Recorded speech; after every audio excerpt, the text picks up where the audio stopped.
नमस्कार दोस्तों, आयाम के यूट्यूब चैनल पर आपका हार्दिक स्वागत है। इंडियन पॉलिटी पढ़ रहे हैं।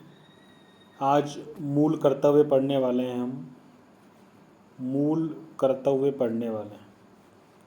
पहले वाली क्लास में हमने डीपीएसपी पढ़े थे। राज्य के नीति निदेशक तत्वों को हमने इससे पहले वाली क्लास में पढ़ा है। वहाँ लगभग हमने सारे पढ़ लिए थे।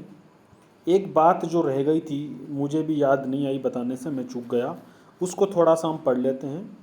क्या होता है, नीति तत्वों में और मूल अधिकारों में टकराव की स्थिति बन जाती है कभी कभी। अगर आपसे कोई कहे कि बताइए मूल अधिकार और डीपीएसपी में, राज्य के नीति निदेशक तत्वों में कौन भारी है, कौन ज़्यादा मजबूत है, किसका पलड़ा भारी है, तो आप क्या जवाब देंगे? ऐसा स्थिति कई बार बन जाती है। ऐतिहासिक रूप से ऐसे कई विवाद उत्पन्न हुए हैं जिनमें ये सरकार चाहती है इन तत्वों को मजबूत करना, और जो याचिका लगाने वाले होते हैं वो चाहते हैं कि मूल अधिकार ज़्यादा मजबूत रहें। तो ऐसी कोई स्थिति बने तो हेडिंग ये बनती है, मूल अधिकार और नीति तत्वों में, मूल अधिकार और डीपीएसपी में कौन भारी, इनके बीच में टकराव की स्थिति उत्पन्न होती है। तो इससे संबंधित जो हमारे ज़्यादा, हमको यहाँ पर कोई निबंध लिख करके नहीं आना है। प्री में आपको क्या करना है, यहाँ से सवाल क्या बन सकता है, हमें तो उस पर जाना है। इस संबंध में कुछ केस लो आपके सामने आएंगे, कुछ केस आपके सामने आएंगे, उन केस को हमको देखना है। वाद, हिंदी में जो वाद कहते हैं ना हम, वो इनसे संबंधित हमारे सामने आएंगे। उन्हें हमें थोड़ा सा देखना है कि कौन कौन से विवाद, कौन कौन से केस रहे हैं जो इस विवाद, इस टकराव की स्थिति के संबंध में रहे हैं। तो पहला वही जो पहले पढ़े थे ना मूल अधिकार में, वही वापस काम में आने वाले हैं।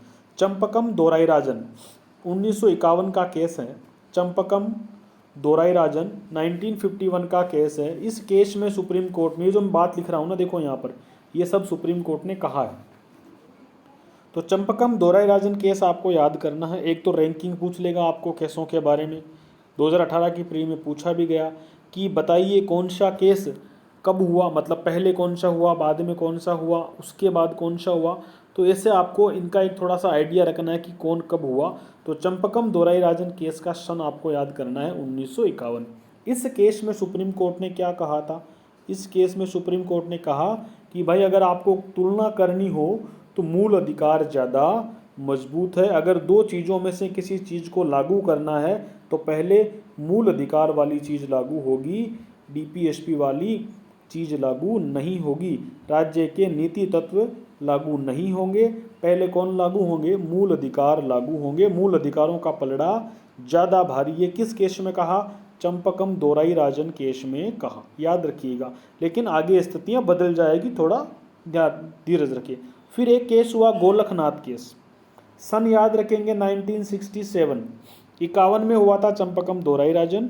चंपकम दोराईराजन के बाद हुआ गोलखनाथ केस। गोलखनाथ केस में भी यही बात कही गई कि मूल अधिकार ज़्यादा परवाही हुई है। वही बात जो चंपकम दोराईराजन में कही, उसी बात में आगे इन्होंने क्या बोला? सुप्रीम कोर्ट ने कहा कि मूल अधिकार ज़्यादा मजबूत है। और साथ में क्या कहा? संसद मूल अधिकारों में संशोधन नहीं कर सकती, मतलब मूल अधिकारों को हटा नहीं सकती संसद। क्या कहा सुप्रीम कोर्ट ने? गोलखनाथ केस में 1967 में कहा संसद मूल अधिकारों में संशोधन नहीं कर सकती। यानी कि यहाँ पर भी क्या बोल दिया? मूल अधिकार मजबूत है। अब सरकार से रहा नहीं जा रहा, सरकार चाहती है कि ये बात पलटे, तो सरकार एक संविधान संशोधन लेकर के आई, और उस संविधान संशोधन का नाम था 24वां संविधान संशोधन। इस 24वें संविधान संशोधन में सरकार ने, संसद ने क्या कहा? संसद ने कहा कि संसद किसी मूल अधिकार में संशोधन कर सकती है। 24वां संविधान संशोधन क्या था? 1971 में जो लेकर के आए, उसका नाम था कि संसद संविधान में जो मूल अधिकार है इनमें परिवर्तन कर सकती है। ये 24वां संविधान संशोधन था। ठीक है। फिर इस पर याचिका लग गई, कोर्ट में मामला चला गया, और ये जांच करने के लिए एक 13 जजों की बेंच बनी। कितने जजों की बेंच बनी? 13 जजों की संवैधानिक बेंच बनी। वैसे मिनिमम 5 जजों की बेंच बनती है, उसको हम संवैधानिक बेंच कह सकते हैं। ये मामला इतना महत्वपूर्ण था कि 13 जजों की एक पीठ बनानी पड़ी। 1973 में इसका फैसला आया और तारीख थी 24 अप्रैल। भारत के संवैधानिक इतिहास की सबसे महत्वपूर्ण तारीखों में अगर गिना जाए तो 24 अप्रैल भी आएगी। 24 अप्रैल 1973 को याद रखिएगा। क्या कहा केशवानंद भारती के केस में सुप्रीम कोर्ट ने? सुप्रीम कोर्ट ने कहा कि भाई लड़ाई मत करो, ये जो आप लड़ रहे हो ना ये काम बंद करो, बैलेंस रखो। मूल अधिकार भी अपनी जगह महत्वपूर्ण है और ये डीपीएसपी भी अपनी जगह महत्वपूर्ण है। और जिस बात का यहाँ प्रश्न चिन्ह लगा हुआ था कि क्या संसद मूल अधिकारों में संशोधन कर सकती है, तो केशवानंद भारती केस में सुप्रीम कोर्ट ने हाँ भर दी कि हाँ संसद मूल अधिकारों में संशोधन कर सकती है। मतलब जो पिछला केस था गोलकनाथ केस, इस केस को ओवर रूल कर दिया, इस केस को क्या कर दिया, खारिज कर दिया। मतलब अब एक नया कानून, नया रूल क्या बन गया कि संसद मूल अधिकारों में संशोधन कर सकती है। और कौन सा संविधान संशोधन को वैलिड ठहरा दिया? 24वें संविधान संशोधन को वैलिड ठहरा दिया। इसके साथ में एक संविधान संशोधन और हुआ था, आपको याद हो तो, आपको याद नहीं है और मैं समझता हूँ कि RS प्री में शायद उसके बारे में नहीं आएगा, तो मैंने उसको यहाँ मेंशन नहीं किया। लेकिन थोड़ा याद रखिएगा, एक और संविधान संशोधन हुआ था 24वें के साथ में, जिसका नाम है 25वां संविधान संशोधन। क्या नाम है उसका? नाम है 25वां संविधान संशोधन। उस 25वें संविधान संशोधन में क्या कहा गया? एक अनुच्छेद जोड़ा गया था, 31 ग जोड़ा गया, एक अनुच्छेद जोड़ दिया 31 ग। और इस 31 ग के माध्यम से ये कहा कि संविधान में 2 आर्टिकल हमको याद करने, 39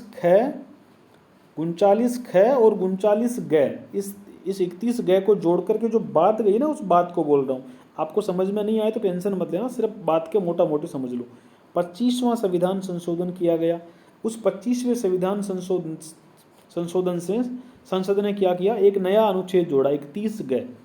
ठीक है, उस 31 ग में क्या बोला कि 39 ख और 39 ग में जो डीपीएसपी दिए गए हैं, उन डीपीएसपी को लागू करते समय यदि आपके 14 और 19, या आपके अनुच्छेद 14 वाले मूल अधिकार और आपके 19 वाले मूल अधिकार, इनका उल्लंघन हो भी जाए तो कोई टेंशन वाली बात नहीं है, तो आप उनको लेकर के न्यायालय में नहीं जा सकते। यानी कि 14 और 19 का अगर उल्लंघन हो जाए तब भी उन प्रावधानों को सरकार अगर कोई ऐसा कानून बनाए जिसमें वह 39 ख और 39 ग में जो डीपीएसपी दिए गए हैं, जो निर्देश सरकार को मिले गए हैं, उन निर्देशों को लागू करते समय अगर सरकार के द्वारा आर्टिकल 14 और 19 का उल्लंघन होता भी है तब भी उस कानून को खारिज नहीं माना जाएगा। तो इस 25वें संविधान संशोधन की एक बात तो ये थी। यहाँ इस केशवानंद भारती केस ने कहा जी कोई बात नहीं, बिल्कुल आपकी बात मान ली, कोई दिक्कत नहीं, आप ऐसा करते हो तो हम मूल अधिकारों को कुछ समय के लिए भूल जाएंगे। क्लियर? इसका मतलब यहाँ आप देखो केशवानंद भारती केस से एक चीज़ क्या बाहर निकल के आ रही है, अब वो डीपीएसपी को ज़्यादा वेटेज देने लग गए, वो नीति तत्वों को थोड़ा ज़्यादा वेटेज देने लग गए हैं। ठीक है, तो यहाँ ये थोड़ा सा ध्यान रखना है इस बात के अंदर, ये केशवानंद भारती ने कहा।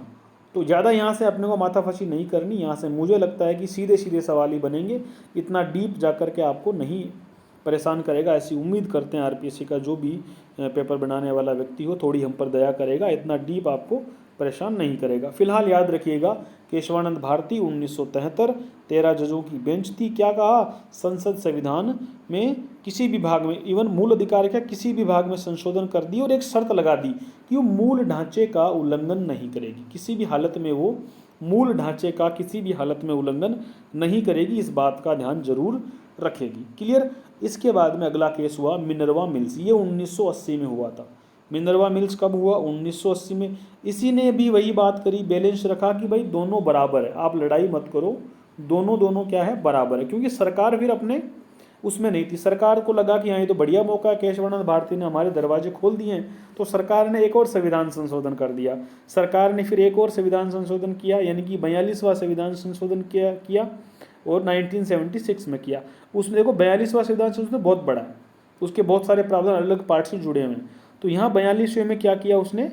ये कह दिया कि डीपीएसपी को लागू करते समय सरकार किसी भी मूल अधिकार का उल्लंघन कर सकती है। यहाँ पर कोर्ट ने कहा नहीं भाई, इतनी छूट तुमको नहीं मिलेगी। जो केशवानंद भारती तक बात रुकी है ना, वहीं तक रहने दो, ज़्यादा पर लगाने की आवश्यकता नहीं है। समझे बात को? केशवानंद भारती ने क्या कर दिया, थोड़ी सी छूट दे दी डीपीएसपी को कि तुम डीपीएसपी को लागू करते समय वो जो 39 ख और ग है उन दो के मामले में तुम चलो ठीक है थोड़े बहुत मूल अधिकारों का उल्लंघन करते भी हो तो कोई बात नहीं।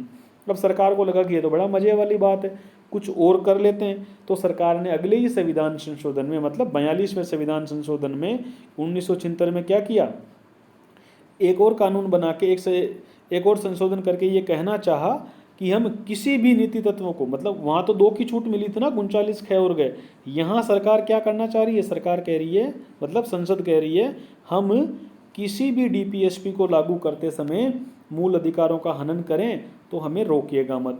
तो सुप्रीम कोर्ट ने कहा कि नहीं भाई, इतनी ज़्यादा छूट हम तुमको नहीं दे सकते, बैलेंस बनाकर रखो। और एक बहुत अच्छी बात कही थी यहाँ पर सुप्रीम कोर्ट ने, जिसको आप अंडरलाइन करके लिख लो, मूल अधिकार एवं नीति निर्देशक तत्व एक गाड़ी के दो पहियों के समान है। मूल अधिकार लिख लीजिए अच्छे से इसको, मूल अधिकार और नीति निर्देशक तत्व एक गाड़ी के दो पहियों के समान है। ठीक है, इसको इन्वर्टेड कोमा में बंद कर लीजिए। पूछ सकता है ऐसा लिख करके ये किस वाद में कहा गया, तो सुप्रीम कोर्ट ने ये बात मिनर्वा मिल्स वाद में कही गई। कोर्ट ने कहा कि इन दोनों में संतुलन बना रहना चाहिए, आप ये लड़ाई मत करो कि कौन बड़ा कौन छोटा, कौन बड़ा कौन छोटा, नहीं, दोनों ही क्या है, अपनी अपनी जगह बराबर है और दोनों का ही हमें ध्यान रखना है। ऐसा नहीं कि हम डीपीएसपी को ही भूल जाएं और ऐसा नहीं कि हम मूल अधिकारों को पकड़ के बैठ जाएं तो लोक कल्याण के कोई काम करें ही नहीं, बिल्कुल। तो ये बात हमें 4 केसों में याद करनी है, चंपकम दोराईराजन, गोलकनाथ, केशवानंद भारती और मिनर्वा मिल्स। मूल अधिकार और डीपीएसपी के बीच में जब भी टकराव की स्थिति बनेगी, आप इन चारों को अच्छे से याद रखिएगा। क्लियर बात? चलिए ये हो, अब आते हैं हमारे मूल कर्तव्यों पर। हम पढ़ते हैं क्या है मूल कर्तव्यों के बारे में पूरी बात। चलो इनको हम देखते हैं। क्लियर? मूल कर्तव्यों को देखते हैं, फंडामेंटल ड्यूटीज़। और एक बात और, पिछले लेक्चर में मैंने शायद आपको 35 से 51 करवा दिए थे डीपीएसपी, उनको 36 कर लीजिएगा। मैंने पिछले लेक्चर में जब शुरू किया था, अभी मुझे याद आया यहाँ से ऐसा लिखा हुआ, तो थोड़ा याद करिएगा। 36 से 51, मैंने 35 कहीं लिखा या बोला होगा, मुझे अभी याद आया, तो उसको 36 से 51 याद रखिएगा। ठीक है, चलो मूल कर्तव्य, फंडामेंटल ड्यूटीज, मूल कर्तव्य फंडामेंटल ड्यूटीज कौन से अनुच्छेद में है? एक ही अनुच्छेद है मूल कर्तव्यों का, ज़्यादा अनुच्छेद नहीं है, केवल आपको एक अनुच्छेद याद करना है, 51 का। देखो 51 पे तो कल पिछले लेक्चर में डीपीएसपी खत्म हो रहे थे, जिसमें हम कह रहे थे कि अंतर्राष्ट्रीय शांति और समृद्धि की बात करेगा कोई भी देश। अब इसके आगे हमने 51 क जोड़ दिया। ठीक है, तो 51 क क्या है? मूल कर्तव्यों का अनुच्छेद है। भाग पूछें आपसे तो 4 क, 4 नहीं, देखो 3 में मूल अधिकार है, 4 में डीपीएसपी है, मतलब नीति तत्व है, और 4 क में क्या है? मूल कर्तव्य है। याद रखिएगा, सीधा सीधा मिलान करने का सवाल बन सकता है। कहाँ से लिया हमने? रूस के संविधान से लिया हमने, सोवियत संघ, रूस का पुराना नाम सोवियत संघ था, वहाँ से हमने इसको लिया, याद अच्छे से रखिएगा। दुनिया के और बाकी देशों के संविधान में ऐसे मूल कर्तव्यों का प्रावधान नहीं है। रूस में है, भारत में और जापान में, ध्यान रखिएगा। रूस, भारत और जापान 3 ऐसे देश हैं जिनके संविधान में मूल कर्तव्यों का समावेश। क्लियर? एक बात और याद रखिएगा, मूल कर्तव्य मूल संविधान में नहीं थे। ये सेंटेंस लिखा हुआ आ सकता है, मूल संविधान के 51 क अनुच्छेद में मूल कर्तव्यों को शामिल किया गया नहीं। मूल संविधान का मतलब है जब बना था उस समय, हमने इनको तो 1976 में जोड़ा था, इसका मतलब मूल संविधान में ये वाले मूल कर्तव्य नहीं थे। हमने कब जोड़े? 42वें संविधान संशोधन के द्वारा 1976 में जोड़ा। किस समिति की सिफारिशों पर? तो याद रखिएगा, स्वर्ण सिंह समिति की सिफारिशों पर। इतने से काम नहीं चलने वाला। राजस्थान एक ऐसा स्टेट है जहाँ पर आपको बहुत सारे फैक्ट पूछ लिए जाते हैं। ठीक है, शायद आज तक किसी और बोर्ड ने नहीं पूछा होगा, लेकिन राजस्थान में एक बार सवाल पूछ लिया कि स्वर्ण सिंह समिति में और कौन कौन सदस्य थे। लक्ष्मीकांत, इवन लक्ष्मीकांत ने अपनी किताब में ये नहीं लिख रखा, लेकिन राजस्थान के बोर्ड वालों ने पता नहीं कहाँ से खोज करके लाए। अब जब लाए हैं तो भी राजस्थान में प्रचलित हो गया, तो सवाल पूछा जा सकता है कि स्वर्ण सिंह की समिति में कौन कौन मेंबर थे। एक तो स्वर्ण सिंह खुद थे, AR अंतुले साहब थे, SS रे थे, और स्टीफन CS स्टीफन सब थे। स्वर्ण सिंह, AR अंतुले, SS रे और CS स्टीफन, ये 4 लोग इस स्वर्ण सिंह समिति में थे। थोड़ा देख लेना कौन था मेंबर कौन नहीं था, ऐसा करके सवाल पूछ लेगा। तो यहाँ से थोड़ा सा ये याद रखिएगा दिमाग में, पटवारी वगैरह में और कहीं पूछ लेने, कॉलेज लेक्चर में पूछ सकता है, फर्स्ट ग्रेड में कहीं पूछ ले, ठीक है, क्योंकि आरपीएससी ने एक बार पूछ लिया। चारों नाम याद रखिएगा। क्लियर। चलो अब देखते हैं प्रमुख कर्तव्य कौन कौन से थे। 51 क में इनका उल्लेख है। पहला देखो, इनको एज इट इज़ याद नहीं करना, ऐसा नहीं कि मैंने जो लिख दिया, मैंने तो यहाँ पर आपको समझाने के लिए लिखा है, क्योंकि एक एक करके लिखूंगा तो बहुत टाइम यहाँ अपना खर्च हो जाएगा। यहाँ मैंने सब कुछ लिखा है, लेकिन आपको इतना एज इट इज़ एक एक शब्दों को पकड़ करके नहीं बैठना है, बात को समझना है कि कहना क्या चाहता है, और हमको एमसीक्यू करना है। वहाँ पर लिख करके नहीं आना, लिख करके आना हो तो फिर भी हम थोड़ा याद करके जाएँ, यहाँ समझ करके और तुक्का फिट करके जाना है माइंड में कि मुझे क्या करना है। पहला मूल कर्तव्य कौन सा है? संविधान का पालन करें और उसके आदर्शों, संस्थाओं, राष्ट्रध्वज और राष्ट्रगान का आदर करें। उसके आदर्शों, संस्थाओं, ध्वज और राष्ट्रगान का आदर करें। मतलब संविधान कहता है कि मतलब मूल अधिकार कहते हैं, मूल कर्तव्य कहते हैं कि संविधान का पालन करें और उसके आदर्श, उसके राष्ट्रध्वज, राष्ट्रगान का और उसकी संस्थाओं, इनका आदर करें। इनको थोड़ा सा ध्यान रखिएगा और इनको थोड़ा सा क्रम वाइज देख लीजिएगा। एक सवाल ऐसा पूछा भी गया कि इनका क्रम क्या है, बड़ा फनी सवाल है पर पूछ लिया, क्या करें। मूल कर्तव्यों में निम्नलिखित शब्दों का क्रम है, तो आदर्श, संस्थाओं, राष्ट्रध्वज और राष्ट्रगान, इनको एक ऑर्डर में याद रखिएगा। एक सवाल ऐसा पूछा गया, थोड़ा सा अलर्ट होकर रहिएगा। दूसरा मूल कर्तव्य क्या है? स्वतंत्रता के लिए हमारे राष्ट्रीय आंदोलन को प्रेरित करने वाले उच्च आदर्शों को हृदय में संजोए रखें और उनका पालन करें। मतलब हमारा जो स्वतंत्रता आंदोलन था, उसको प्रेरित करने वाले जो भी आदर्श थे, उनको हमें दिल में रखना है, उनको हमें हृदय में संजोए रखना है। हमारी आज़ादी के संघर्ष में जिन जिन लोगों ने सहयोग दिया, जिन जिन लोगों ने बलिदान दिया, उनके क्या क्या आदर्श थे, उनके क्या क्या सहयोग थे, उन सब के आदर्शों को हमें हृदय में संजोए रखना है और उनका पालन करते जाना है। कोई रट्टा नहीं मारना, आपको आइडिया रखना है कि हमें हमारी आज़ादी में जिन जिन जो आदर्श उस समय थे स्थापित, उनको हमें बनाए रखना है, उनका पालन करना है। क्लियर। तो पहला झंडे वगैरह का पालन करना, उनका सम्मान करना। दूसरा आज़ादी के आदर्शों का पालन करना। तीसरे में क्या है? भारत की संप्रभुता, एकता और अखंडता की रक्षा करना और उसे अक्षुण्ण बनाए रखना। देखो एक सवाल यहाँ से आया था कि इनका क्रम क्या है। आदर्श पहले लिखा हुआ है, संस्थाएं, राष्ट्रध्वज और राष्ट्रगान। अब हो सकता है इस वाले से उठ करके आ जाए, मूल कर्तव्यों में निम्नलिखित शब्दों का क्रम है, तो संप्रभुता, एकता और अखंडता याद रखिएगा, इसकी रक्षा करनी है और इसे अक्षुण्ण बनाए रखना है। ये हमारा मूल कर्तव्य होना चाहिए। आगे बढ़ें। देश की रक्षा करें और आह्वान किए जाने पर राष्ट्र की सेवा करें। तो देश की रक्षा करें और आह्वान किए जाने पर उसकी सेवा करें। याद ही करना है आपको, कुछ एज इट इज़ नहीं करना, हल्का सा माइंड में रखना कि ये हमारा मूल कर्तव्य है, राष्ट्र की सेवा करनी है। तो ये बात पहले से आपको याद है, लेकिन ध्यान रखना ये मूल कर्तव्य में भी कही गई है, आपको ऐसा सवाल बनेगा। क्लियर। भारत के सभी लोगों में समरसता और समान भातृत्व की भावना का निर्माण। अभी कोई नई बात थोड़ी कह रहा है, बड़ी साधारण सी बातें कह रहे हैं। आपको याद क्या करना है? आपको ये देखना अच्छा ये बात हमारे मूल कर्तव्य में लिखी हुई है या नहीं लिखी हुई है, बस इतना सा याद करना। क्लियर। तो ये जो पूरे देश के अंदर भाईचारे की भावना बनाए रखने का जो काम है, वो हमें बनाए रखना है।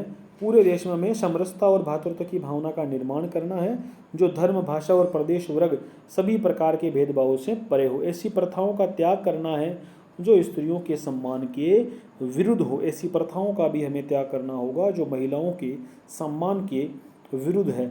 ये हमारा एक मूल कर्तव्य बनता है।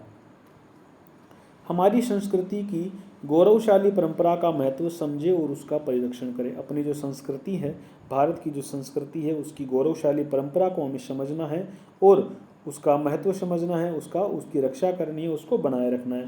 ये भी हमारा एक मूल कर्तव्य बनता है। क्लियर।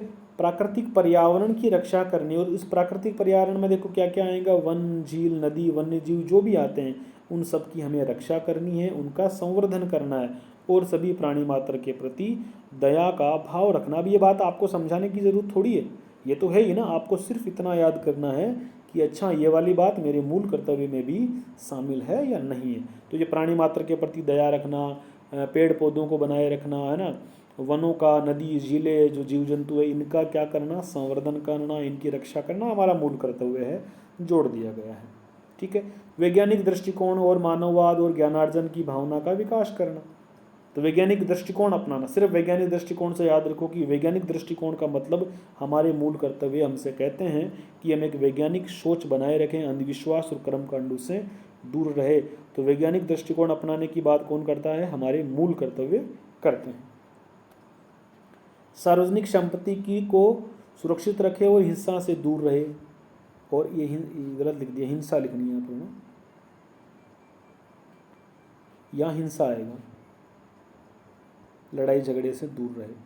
तो ये कुल मिलाकर ये हमको इंडिकेट करता है कि ये तो तुम ये धरने हड़तालें और बंद आयोजित करते हो ना बार बार, इनको थोड़ा इनसे दूर हो। इनडायरेक्टली कहना चाह रहा है, डायरेक्टली तो नहीं कह रहा, इनडायरेक्टली कह रहा है कि जो तुम ये कभी कभी रोडों पर निकलते हो ना, सार्वजनिक संपत्ति को नुकसान पहुंचाते हो, वो बंद कर दो।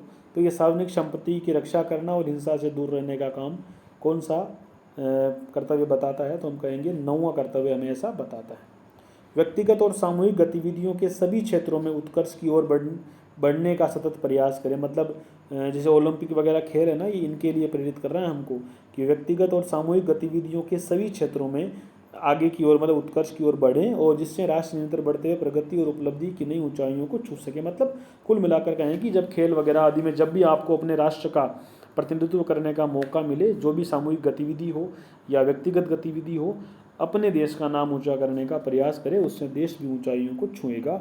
ये आपको मूल कर्तव्य याद करना है। मैं अगर स्पीड से बोल रहा हूँ थोड़ा आप उसको धीरे कर लीजिए, रोक करके पढ़ सकते हैं।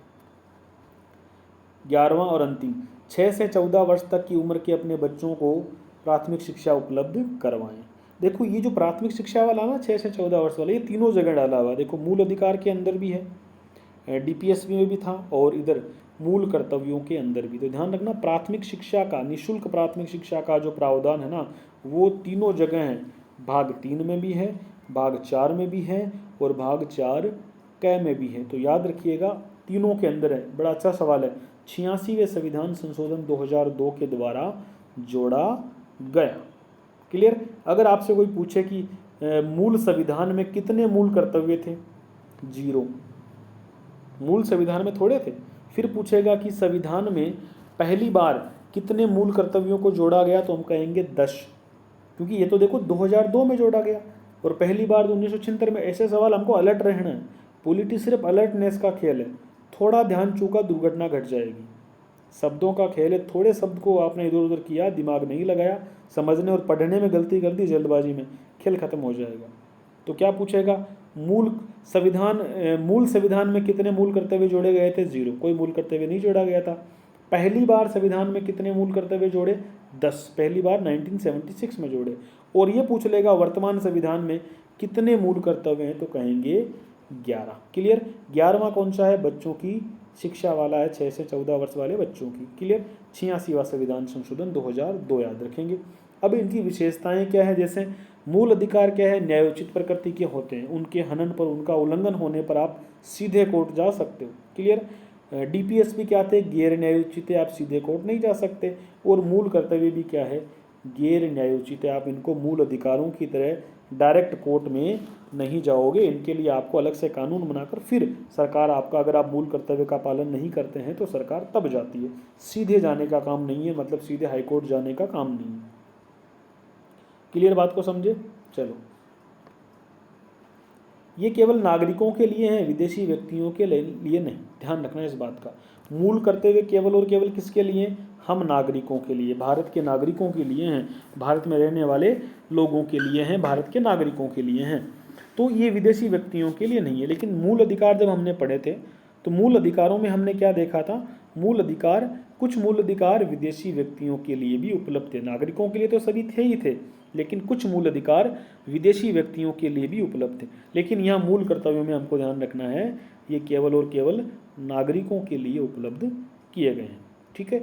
एक वर्मा समिति बनी थी। देखो ऐसा पूछ सकता है कि मूल अधिकारों से संबंधित समितियां हैं, तो एक तो सरवण सिंह समिति तो है ही, उसके बाद में एक वर्मा समिति का भी याद रखिएगा, 1999 में बनी थी। वर्मा समिति 1999 में बनी थी, इसको याद रखिएगा। इसने क्या कहा, मूल अधिकारों का सीधे क्रियान्वयन तो है नहीं, सरकार को कानून बनाना पड़ेगा। मतलब मूल अधिकार सीधे का मतलब है आपने गलती कर दी और सजा हो गई, ऐसा नहीं होगा। सरकार कानून बनाएगी। सरकार ने अगर कानून बना रखा है ना, तो उसके जरिए हम उसका क्रियान्वयन करवाएंगे। जैसे राष्ट्रीय गौरव अपमान निवारण अधिनियम सरकार ने 1971 में बनाया। तो आप जो हमारे देश के आदर्श है ना, स्मारक है, हमारा राष्ट्रगान है, राष्ट्रध्वज है, इनका अगर आप अपमान करते हो तो सरकार इस अधिनियम के तहत आपको जो है सजा देगी, आप पर दंड आरोपित कर सकती है। मतलब सीधा नहीं है, डायरेक्टली आप कोर्ट जाकर उसके बेस पर नहीं, एक कानून बनाना पड़ेगा। वन्य जीवों के प्रति हमको संरक्षण की बात कही गई, तो इसके लिए भी एक अधिनियम काम करता है। वन्य जीव संरक्षण अधिनियम 1972 में ही बना दिया गया था। उसी के जरिए हम कह सकते हैं मूल कर्तव्यों को लागू किया जाएगा। तो कहने का मतलब सीधे लागू नहीं होंगे, मूल अधिकारों की तरह सीधे आप कोर्ट जाकर लागू नहीं कराओगे। सरकार को ये कानून बना रखी है, उसके जरिए आपको सजा दी जाएगी अगर आप उल्लंघन करते हो तो। क्लियर? ये हमारे मूल कर्तव्य कंप्लीट हुए। अब कुछ सवाल देख लेते हैं। पुराने जो सवाल एग्जाम में आए हैं मूल कर्तव्यों के संबंध में, उन सवालों को हम देख लेते हैं कि मूल कर्तव्यों के संबंध में, और साथ ही में हम डीपीएसपी जो राज्य के तत्व होते हैं, नीति तत्व, उन्हें भी हम देख लेते हैं कि कौन कौन से पुराने पेपर्स में सवाल आए हुए हैं। ठीक है, दोनों ही कंबाइंड है, आपको डीपीएसपी के सवाल भी मिल जाएंगे और मूल कर्तव्यों से संबंधित सवाल भी मिल जाएंगे। 5वां सवाल देखिए, काफ़ी अच्छा सवाल है।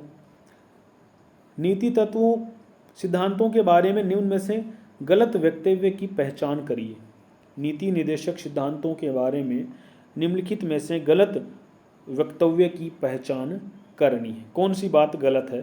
पहली बात क्या कह रहा है, देखो इसमें आंसर सही थे। मैंने सीधे से, मैं जहाँ से जो मेरे पास किताब पढ़ी उसमें उन्होंने इसको सोल्व करके दे रखा। तो आप घबराइए मत, हमको तो सवाल का प्रकृति समझना है कि भाई कैसे एग्जाम में पूछे जा रहे हैं। ठीक है, मतलब सत्य असत्य वाले बहुत सारे कथन आजकल पूछे जा रहे हैं, विशेषकर पॉलिटी से। पहला ही कथन देखो, ये राज्य के सभी 3 अंगों के कार्य करने हेतु निर्देश है। बिल्कुल सही बात है। डीपीएसपी, अब देखो मूल कर्तव्य भूल जाऊँ, डीपीएसपी में आगे पहले वाले क्लास जो हमने पढ़ी थी उसमें, ये राज्य के सभी 3 अंगों के लिए निर्देश है। विधायिका, कार्यपालिका और न्यायपालिका तीनों के लिए ही निर्देश है कि जब भी आप अपने काम करो इन तत्वों का ध्यान रखो। ये भारत, अब अगर मान लो इसमें आपको कन्फ्यूज भी है तो कोई बात नहीं, एक बार होल्ड कर देना इसको। ये भारत सरकार अधिनियम 1935 में दिए गए निर्देशों के समान है। बिल्कुल सही बात है। भारत सरकार के 1935 का जो अधिनियम था ना, उसमें भी ऐसे कुछ निर्देश दिए गए थे। क्लियर? देखो जब भी ऐसे आपको सही गलत वाले सवाल आए ना, सत्य असत्य वाले, तो उसमें घबराओ मत। प्रश्न की को देख करके घबराओ मत। क्या करो, 1 बाय 1 चलो। पहला सेंटेंस पढ़ा, कुछ हमको पल्ले नहीं पड़ा, कोई बात नहीं, उसको छोड़ दो एक बार के लिए, उसको स्टैंड बाय कर दो। दूसरे को पढ़ो, तीसरे को पढ़ो, चौथे को पढ़ो, फिर एक कन्फर्म बनाओ कि भाई ये तो बिल्कुल सही है, भाई ये तो बिल्कुल गलत है। ऐसे कुछ स्टेप बाय स्टेप करोगे ना तो आपका आंसर निकल करके आ जाएगा। हो सकता है पहला आपको दिमाग में लगा ही नहीं कि पहला क्या है, कहाँ से आ गया, कौन सा सेंटेंस है, लेकिन सही है ये सेंटेंस, वैसे अभी निकल करके आ जाएगा कैसे सही है। दूसरा हमने पढ़ा कि हाँ, हमने पढ़ा था कि आयरलैंड से हैं, आयरलैंड ने स्पेन से लिए थे, और हमने ये भी पढ़ा था कि 1935 के अधिनियम के समानता ये रखते हैं, तो उन्हीं के तो समान है। मतलब बी तो 2 नंबर वाला कथन तो कन्फर्म सही है।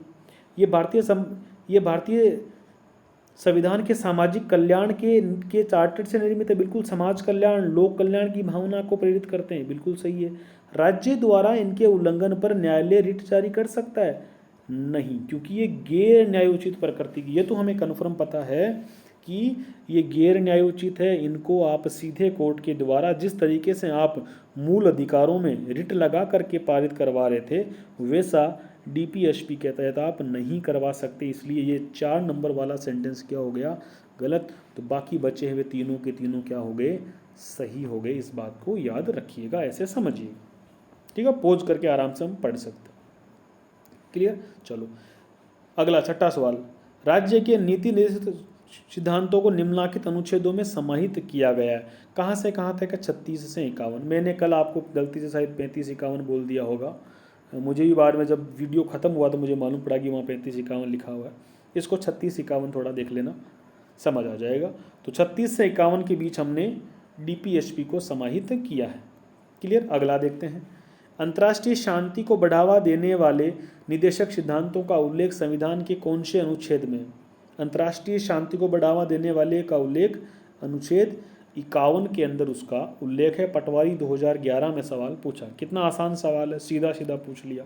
ठीक है, निम्नलिखित में से किसका उल्लेख नीति तत्वों के में नहीं हुआ है? देखो पढ़ो, 4 ऑप्शन दे रखे हैं। कर्मकारों के लिए निर्वाह मजदूरी, भाई जीवन निर्वाह की मजदूरी तो कल पढ़ी थी हमने।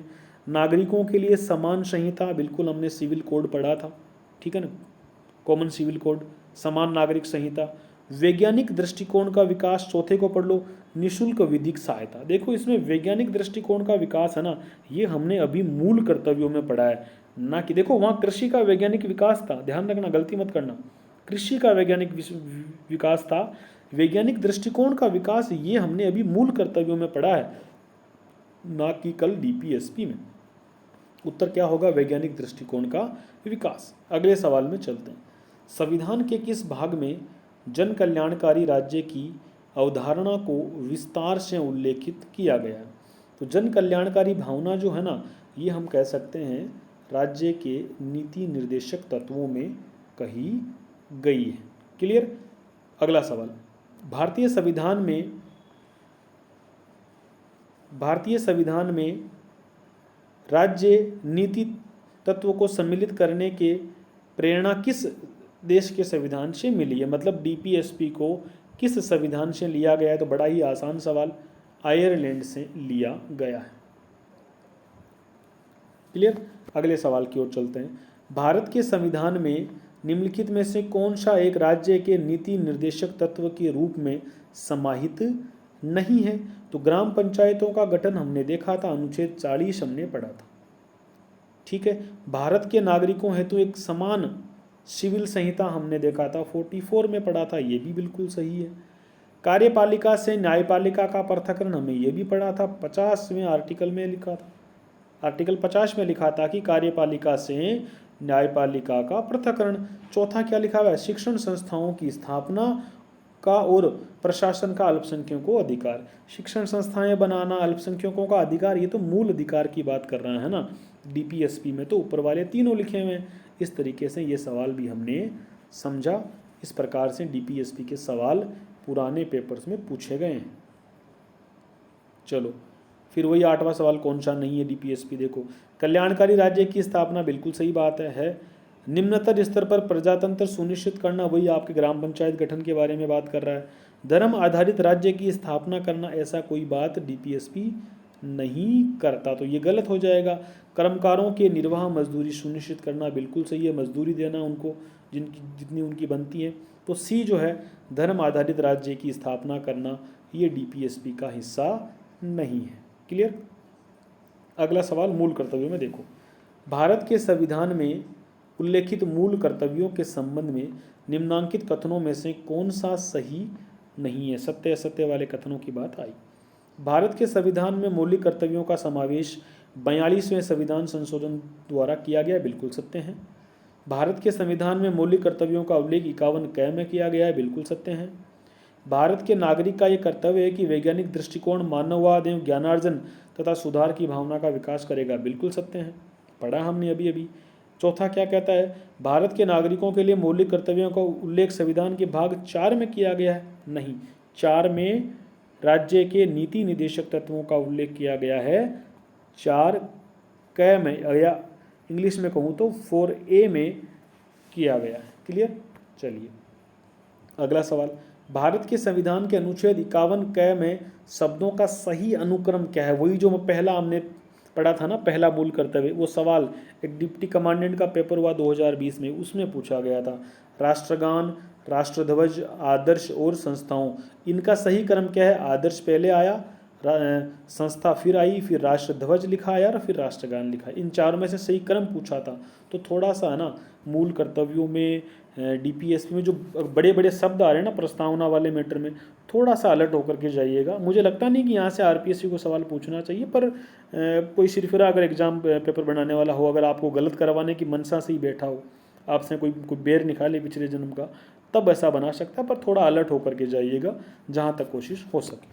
क्लियर? चलो, भारत के संविधान में निम्नलिखित में से किस अनुच्छेद में वैज्ञानिक शब्द का उल्लेख है? वैज्ञानिक दृष्टिकोण शब्द का उल्लेख, अब देखो इसने पूछा पूछ लिया, तो 51 क जय में ऐसा उल्लेख है, मूल कर्तव्यों वाले पार्ट में ऐसा उल्लेख है। क्लियर। चलो, भारत की प्रभुता, एकता और अखंडता की रक्षा करने और उसे अक्षुण्ण रखने के मूल कर्तव्य को किस स्थान पर रखा गया, कौन से क्रम के अंदर है, तो हम कहेंगे तीसरे क्रम पर। देखो RS प्री 2015 में सवाल पूछा गया, इसका मतलब RPSC क्या कर रही है, RPSC आपसे मूल कर्तव्यों का क्रम पता करने का काम भी कर रही है। तो आपको पहला तो याद है, संविधान का पालन करना, इसके आदर्शों, इसके संस्थाओं, इसके राष्ट्रध्वज और राष्ट्रगान का सम्मान करना, दूसरा ये हो गया। तीसरा कौन सा है, प्रभुता, एकता, अखंडता की रक्षा करना। 11वां कौन सा है, वो हमने बच्चों वाला देख लिया। थोड़ा सा एडिट्स, इनका क्रम भी आप ध्यान में रखेंगे। मैं कहता हूँ नहीं इसको मत करिए, पर किस्मत खराब हो तो देखो पूछा गया है। अब ऐसे सवाल आपसे गलती करवाने के लिए पूछते, इतने एक्सट्रीम सवाल अगर आपके पॉलिटी में बनते हैं ना, वो तो चाहते हैं कि आप गलती करो। तो अगर यहाँ से स्किप करके जाओ ना तो बड़ा घाटा नहीं है, ये लगभग किसी से नहीं हो सकता। अब हो सकता है क्योंकि देख लिया है तब बात अलग है, लेकिन इतना डीप रट्टा मार करके शायद ही कोई जाएगा, और कभी किसी से सही होगा तो वो तो 4 ऑप्शनों में से काट पीट करके ही कर सकता है।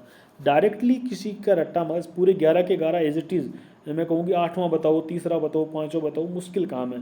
लेकिन ऑप्शन वाले सवाल आता है ना, वहाँ थोड़ा आइडिया रखो कि पहला ये होगा, लास्ट में ये है, बीच में इधर है, तो थोड़ा बहुत जुगाड़ करके ऑप्शन से सही हो जाता है। ठीक है। भारतीय संविधान के किस निम्नलिखित भाग में मौलिक कर्तव्यों का उल्लेख है, तो बड़ा आसान 4 क में है। भारतीय संविधान में निम्न में से ... नागरिकों के कौन से मौलिक कर्तव्य, मतलब मौलिक कर्तव्य हमको पहचानना है। तो राष्ट्रध्वज और राष्ट्रगान का सम्मान करना बिल्कुल ये है। आह्वान करने पर राष्ट्र की सेवा करने के लिए तत्पर रहना ये भी है। सामाजिक सुधार का प्रयास करना ये आपने देखा नहीं। और अपनी साझा संस्कृति और उसको मतलब उसका संरक्षण, संस्कृति का संरक्षण करना बिल्कुल ये दिया गया। तो ये 3 नहीं है, बाकी सारे के सारे हैं। ठीक है। संविधान में मौलिक कर्तव्यों को कब सम्मिलित किया गया, 1976 में। देखो RS प्री 2016 में ये सवाल, बच्चों वाला सवाल पूछ लिया, और उसी 1 साल पहले कितना खतरनाक सवाल पूछ लिया गया था। तो ऐसा कई बार हो जाता है। ठीक है। अगले सवाल में देखते हैं, भारतीय संविधान में नीचे दिए गए कर्तव्यों में से किसे मौलिक कर्तव्यों की श्रेणी में नहीं देखा गया है। तो देश की सुरक्षा बिल्कुल अपना मौलिक कर्तव्य है। आयकर भुगतान ये ऐसा कोई मौलिक कर्तव्य नहीं है। संस्कृति की रक्षा करना बिल्कुल ये मौलिक कर्तव्य है। जन संपत्ति की, सार्वजनिक संपत्ति की रक्षा करना मौलिक कर्तव्य पढ़ा है। तो ये आयकर वाला नाम हमने पढ़ा नहीं है। तो ये आयकर भुगतान क्या है, किसी मौलिक कर्तव्य में नहीं रखा गया है। ठीक है।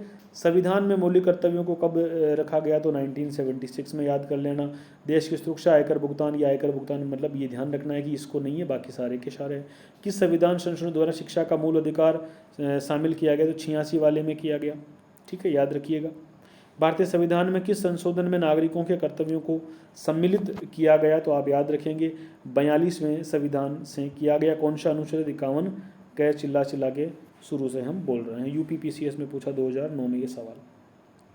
देखो ये सवाल खतरनाक सवाल 2018 के प्री में पूछ लिया, मेरे से भी नहीं हुआ था, गलत हो गया था मेरे से, लेकिन याद रखिए। AR अंतुले, SS रे, हरिदेव जोशी, CS स्टीफन आपको याद करना है। तो AR अंतुले साहब थे, SS रे साहब थे, और CS स्टीफन साहब थे। सरवण सिंह समिति में सरवण सिंह तो खुद थे ही, तो 4 लोगों की समिति थी, याद रखिएगा। ठीक है। भारतीय संविधान में नागरिकों के कौन से मौलिक कर्तव्य हैं, तो देख लो, राष्ट्रगान का सम्मान करना, आह्वान करने पर इसकी मतलब सुरक्षा करना, ये सामाजिक सुधार का प्रयास करना ये नहीं होगा, और संस्कृति की रक्षा करना तो ये एक असत्य इसमें मिल जाएगा। क्लियर। निम्नलिखित में से कौन सा भारत के संविधान के भाग 4 में वर्णित मूल कर्तव्य नहीं है, तो संप्रभुता, एकता, अखंडता की रक्षा करना बिल्कुल है। हमारी सामाजिक संस्कृति की रक्षा करना ये भी है। अंतर्राष्ट्रीय शांति और सुरक्षा को प्रोन्नत करना, यह बात आपको बड़ी अच्छी लग सकती है, लेकिन भैया ये DPSP का हिस्सा है, मूल कर्तव्यों का हिस्सा नहीं है। और सार्वजनिक संपत्ति की सुरक्षा करना मूल कर्तव्य, ये बड़ा अच्छा सवाल है, इसको अच्छे से करिएगा। गलती कर दोगे, जो अगर नहीं पढ़ के जाएगा ना, वो अपना दिमाग लगाएगा तो वो देखेगा अंतर्राष्ट्रीय शांति सुरक्षा तो करनी चाहिए, लेकिन ये DPSP का हिस्सा है, ना कि मूल कर्तव्यों का। चलिए, तो ये इस तरीके से आपके सवाल कंप्लीट हुए। ये सवाल आपके मूल कर्तव्यों और DPSP से संबंधित थे। ठीक है। इस क्लास में इतना ही। मूल कर्तव्य और DPSP हमारे कंप्लीट हुए। अगली क्लास में आगे बात करेंगे। वीडियोज़ को देखते रहिए, जिनको ज़रूरत है, जो भी यहाँ तैयारी कर रहे हैं, और उन तक पहुँचाते रहिए। ठीक है। मिलते हैं अगली क्लास में, तब तक के लिए ऑल द बेस्ट। बहुत बहुत धन्यवाद। मेरी तरफ से आपको अच्छे एग्ज़ाम की शुभकामनाएं। तैयारी करते रहिए। नोट्स बनाते रहिए, रिवीजन करते रहिए।